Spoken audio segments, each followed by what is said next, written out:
Assalamualaikum anak-anak ibu yang solih dan solihah. Selamat pagi dan semangat pagi. Alhamdulillah, Allah masih memberikan kita nikmat kesehatan sehingga kita dapat melakukan dan melaksanakan kegiatan belajar mengajar secara online. Pada hari ini, kita akan mempelajari tematik muatan pelajaran PPKN mengenai kerjasama dalam keragaman. Sebelum kita mulai, alangkah lebih baiknya kita baca basmalah. Bismillahirrahmanirrahim. Jangan lupa doa belajarnya juga ya. Yuk dilanjut. Sekarang, manusia tidak dapat hidup sendiri. Manusia membutuhkan bantuan dan kerjasama dengan orang lain. Kerjasama dalam keragaman. Indonesia memiliki banyak keragaman, baik suku, agama, bahasa, ras, budaya, maupun tradisi. Walaupun memiliki banyak keragaman yang berbeda-beda tiap daerah, hal itu tidak menjadi suatu masalah apabila kita memiliki sikap persatuan dan kesatuan, contohnya adalah kerjasama. Apa sih yang akan kita pelajari hari ini? Yang pertama, yaitu pengertian kerjasama. Yang kedua, bentuk-bentuk kerjasama.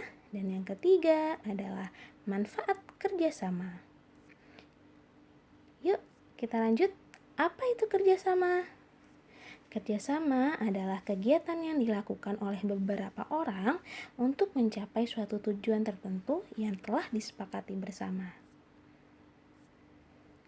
Bentuk-bentuk kerjasama ada 3. Yang pertama, kerjasama di sekolah. Yang kedua, kerjasama di rumah. Dan yang ketiga, kerjasama di masyarakat. Contoh kerjasama di sekolah, yang pertama adalah melaksanakan piket kelas. Piket adalah salah satu sistem kerjasama yang diatur oleh sekolah kepada murid untuk belajar bertanggung jawab terhadap kebersihan kelasnya masing-masing. Jadi, ketika kalian sudah mendapatkan jadwal piket, lakukanlah dengan baik, jangan justru kabur atau tidak menyelesaikan tugasmu ya. Contoh kedua yaitu kegiatan belajar kelompok. Dalam menyelesaikan suatu tugas atau membahas mata pelajaran yang sulit, kamu bisa bekerja sama dengan teman-teman yang lain dan membentuk suatu kelompok belajar atau kelompok diskusi. Dengan membentuk kelompok tentunya, kamu akan mendapatkan pemahaman yang lebih baik terhadap suatu materi pembelajaran. Contoh ketiga yaitu menjadi petugas upacara. Melakukan kegiatan upacara bendera yang rutin pada Senin pagi, diperlukan petugas upacara yang terdiri dari berbagai posisi. Masing-masing posisi bertanggung jawab untuk melaksanakan tugasnya, seperti pemimpin upacara, pembaca teks Undang-Undang 1945, dan lain-lain. Contoh terakhir yaitu kegiatan ekskul pramuka. Di dalam organisasi ekstrakurikuler pramuka, ada berbagai macam kegiatan yang bisa kamu ikuti.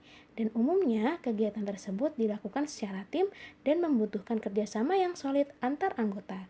Misalnya, kegiatan perkemahan 1 minggu bagi anggota pramuka. Lanjut, kerjasama di rumah. Contoh pertama adalah membersihkan rumah. Rumah harus dibersihkan secara berkala. Membersihkan rumah adalah tanggung jawab dari seluruh anggota keluarga di rumah. Kegiatan ini sekaligus bisa menjadi quality time bagi orang tua dan anak yang pada hari normalnya sibuk dengan kegiatan masing-masing. Contoh kedua yaitu membantu ibu memasak. Sebagai seorang anak, kita juga bisa bekerja sama dengan ibu untuk mempersiapkan makanan di dapur. Selain kamu bisa quality time bersama ibu, kamu juga bisa mengasah skill memasakmu ya.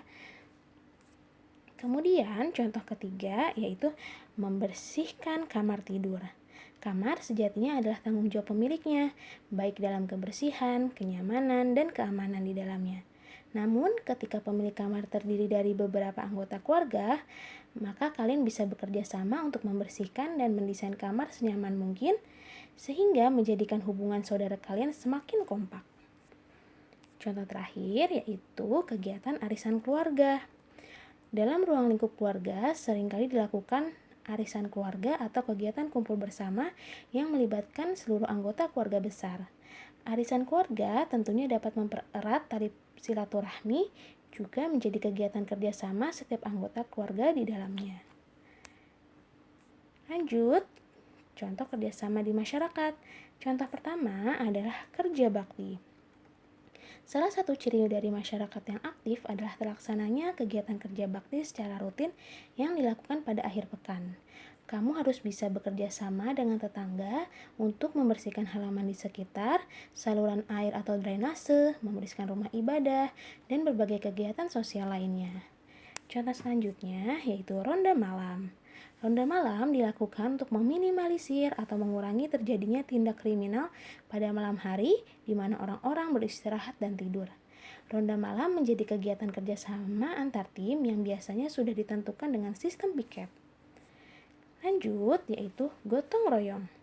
Salah satu ciri masyarakat yang aktif adalah terlaksananya kegiatan gotong royong dan kamu harus bisa bekerja sama untuk gotong royong. Contohnya dalam pembangunan masjid, perbaikan jalan, dan lain-lain. Contoh selanjutnya adalah ikut musyawarah. Musyawarah sebagai salah satu norma masyarakat yang harus dijaga dilakukan untuk mengambil setiap persetujuan mayoritas masyarakat terhadap suatu kebijakan yang membutuhkan perhatian besar. Misalnya, pemilihan kepala lingkungan, pembangunan rumah ibadah, balai desa, jembatan, dan lain-lain. Yuk kita lanjut, apa sih manfaat kerjasama? Yang pertama, pekerjaan menjadi lebih ringan dan cepat selesai. Kedua, menumbuhkan rasa kebersamaan dan mempererat tali persaudaraan. Yang ketiga, memupuk rasa sosial dan menciptakan kepedulian terhadap sesama. Yang keempat, menghindari sifat egois atau mementingkan diri sendiri. Dan terakhir, yang kelima, menimbulkan ide baru dari hasil diskusi dan kerjasama.